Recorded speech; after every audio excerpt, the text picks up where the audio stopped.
Well, today we have an interesting story, and it comes from one of the most beloved or the most hated company, depending on how you look at it, Goldman Sachs. So they believe that in 2019, the US economy is going to have a very tough time and growth will slow down substantially. So let's dive into these details. Let's see what they're going on about, and let's see if there's any truth behind this.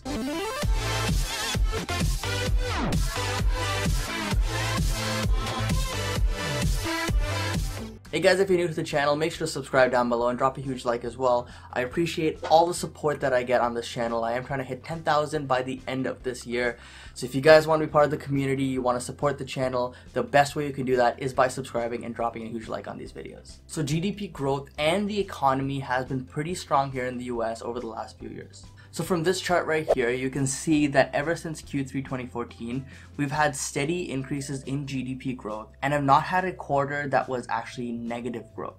This is reflective in stocks as well, as they have also had a great run in the last couple of years. But now Goldman Sachs has come out and they've said that in Q1 they expect a 2.5% growth, and in Q2 they expect a 2.2% growth. And this is of course Q1 and Q2 of 2019. Now this isn't too bad either, and it's actually higher than the last couple of quarters that we've had in the last few years. But the concern that they're bringing up actually comes into play in Q3 and Q4. They believe in Q3 we're going to have a 1.8% growth, and in Q4 it's going to be a 1.6% growth. The reasoning that they gave is that they expect tighter financial conditions and a fading fiscal stimulus to be the key drivers of the deceleration. And this is directly related to three main things: the unemployment rate, the Fed rate hikes, and tariffs. So what they predict is that, first of all, with the Feds, that they will raise interest rates 5 more times from the time of recording this video up until the end of 2019. That means most likely we will get another rate hike in 2018,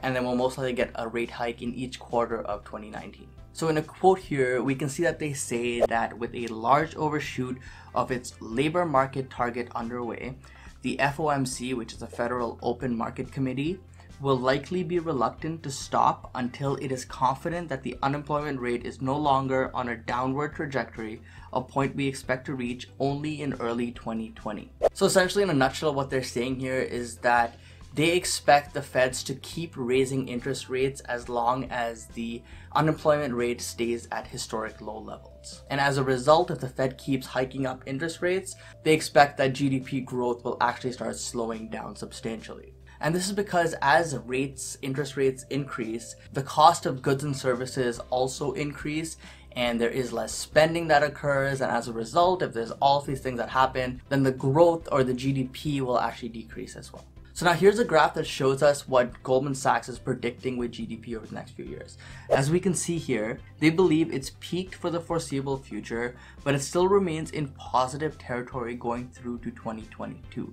So we're not going to see any negative GDP growth according to Goldman Sachs, but we will see a slowdown in growth according to Goldman Sachs. Now, although I believe personally that the economy will slow down in 2019, I don't think that it will slow down to the extreme lengths that Goldman Sachs is predicting in 2019. But I do think a lot of these fears and a lot of this slowdown is because of the tariffs that has been imposed on China and the increase in tariffs or potential increase in tariffs that will come into effect in 2019. If the US and China can come to some sort of agreement before 2019 or in early 2019, I think that the bull market will resume in full force, and I think that these companies will start posting very strong numbers again, and the economy will start growing substantially again. But on the flip side, if there is no resolution that happens in the near future, then I think that we will see a lot more downside, and 2019 will be an even more volatile year than 2018 has been, and we may see a lot more stocks hit through or go much past their 52-week lows. But the last interesting thing to note here is that in this report, Goldman Sachs did mention that they don't expect a recession to come into effect in 2019. But personally, I think that if the Feds keep increasing interest rates at the rate that they're going right now, without any regard as to how it's affecting the stocks, companies, everything, then we will see a lot more fear come into the market in 2019, and we will see a lot more sell-offs in 2019. So I'm really curious to hear what you guys think about this, and if you agree with Goldman Sachs here. Do you think that 2019 will be a year where GDP actually slows down substantially and the economy actually takes a hit? Or do you think that 2019 will be another year where we set new all-time highs in the stock market, GDP starts growing again, and everything starts looking good to the upside again? And of course, the big question, do you think that a recession is on the table in 2019? This is really important because it's good to judge what the overall market thinks. And by you guys commenting in the comment section on whether you think a recession is happening in 2019, it gives us all an idea here in the community of what the general sentiment is. So I'd be really appreciative if you guys could comment down below. Let me know, let the community know if you do think a recession is going to happen in 2019. But either way, guys, thank you so much for watching. Hope you found value in this video. Hope you enjoyed the video. But either way, don't forget to invest positively. Peace.